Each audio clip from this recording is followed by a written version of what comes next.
Hello everybody, this is Tim here again, here another movie review, this time for the VHS spin-off movie, Siren.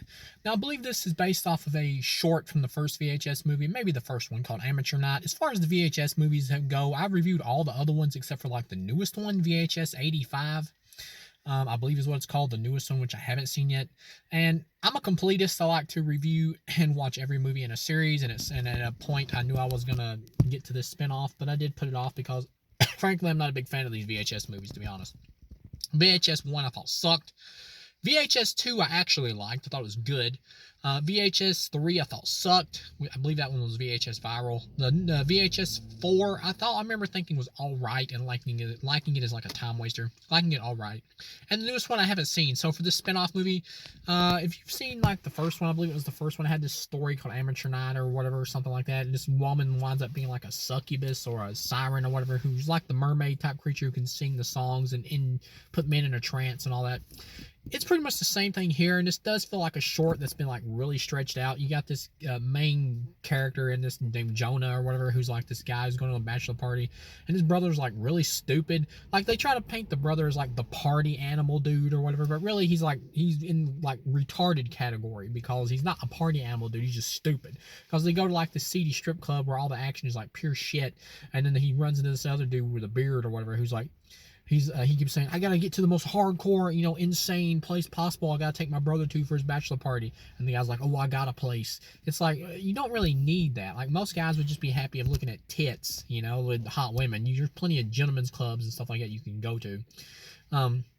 So first of all, trying to find like some kind of hardcore underground place is just ridiculous because you can't really get that much more hardcore underground with a strip club. First of all, if you're not actually going to have sex, and go to like some BDSM joint, if you're not really want to do that, then most strip clubs are just going to be the same. Really, just going to be like a strip show with naked chicks.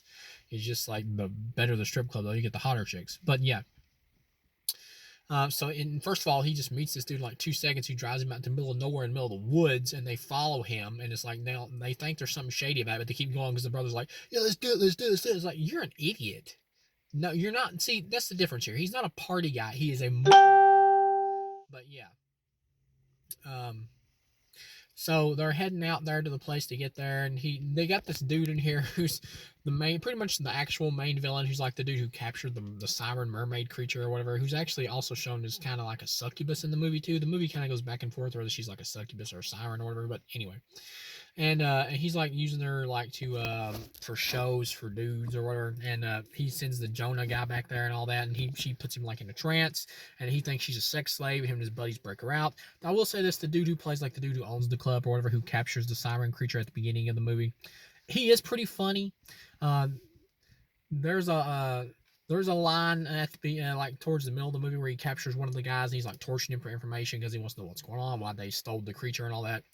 And he, the guy's telling him or whatever that, we thought she was a sex slave or whatever, we just thought she was a random chick because she was chained up. And he puts like a crowbar down his knee or something like that, and he's gonna like knock it into his leg, and the guy's like, why are you doing that? I told you everything I knew. And he's like, because you guys fucked with the wrong motherfucker. And the way he says it though is pretty funny. But yeah. And pretty much it just feels like a short that's really extended out, and there's like these two police officers you find are like working with the dude or whatever. He also has like other magical creatures there because he's got a chick there, a black chick who wears a wig, who actually has like leeches coming off her head that can make you like relive memories or something if you ingest one. So he's got like other magical creatures there who are working with him. Why, I don't know. I guess he's just some random occultist and they just like to get paid. But yeah.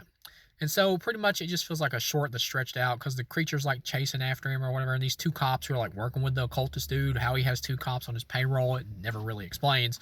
But they get killed by the siren creature. And the siren creature is like in love with the main dude, Jonah or whatever, for some random reason. I guess she thinks he has a big wang or something. It never really explains why. And apparently they mate for life is what it is. So once they want to bang you, they just pretty much want to bang you for eternity. That's pretty much it. So yeah, you're stuck with them because of that. So unless you kill them. And towards the end of the movie, like, he wants to get his friend back, so the dude's like trying to make a deal with him, like, I'll give me this bracelet you can put around her leg, and he'll trap her, enchant her, it's like magic or whatever, and your friend will be given back to you. And of course, he doesn't do it because he wants the creature. He tries to make a deal with the creature. You can go home, and I'll go home. We can just go our separate ways. And so he trusts the creature, and the creature like kills them all, including like the main dude. And there's some weak digital effects in this. This is obviously a low budget film.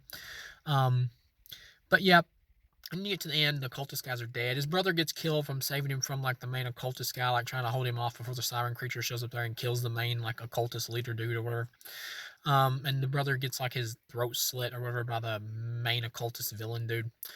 And then they leave. The siren lets them go. And then towards the end of the movie, she shows back up, and she's there, and she like walks in there and is getting ready to attack the dude's wife that he's just married. And instead he's like, just take me and fly off. I'll go with you if you just let her go. And so she grabs him and just flies off with him, and she's just like screaming in the night or whatever at him as they fly away. And she's like, ah, his wife is. She's pretty stupid because as the female creature or whatever was like approaching his wife, she had her back turned to him, and he had a knife. He could have just took her out right in the back and killed her. But the whole point is that he's supposed to be the sweet, nice guy. That's what it is. So then maybe that's why the creature's attracted to him, because he's more pure than the rest. At the same time, it also makes him look like an idiot because he doesn't want to be with this creature. So really, he could just stab the creature through the back right there and end the movie and kill the creature. It would be over. So yeah, he kind of looks like a moron, to be honest, at that point. But yeah, overall, 1 star out of 4. The ending is like pretty much a ripoff of Jeepers Creepers, with the creature like flying away with the dude or whatever, and the chick like screaming like, Jonah! Ah! This really just feels like a short stretched out into like a feature-length movie for no reason.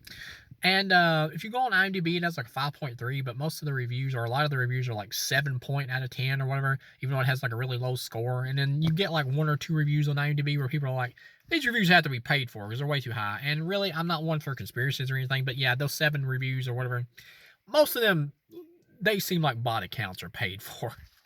Because, yeah, this movie's not a 7 at all. This is a 1-star film. It's really not worth watching at all. And then the VHS movies aren't really that good either. They have pretty much a cult following, but really they're not that great. Maybe only about 2 of them out of all that's been made. Not counting the newest one that I haven't seen, but maybe only about 2 of them that's been made is really worth watching. So, thank you guys for watching, and I'll see you again.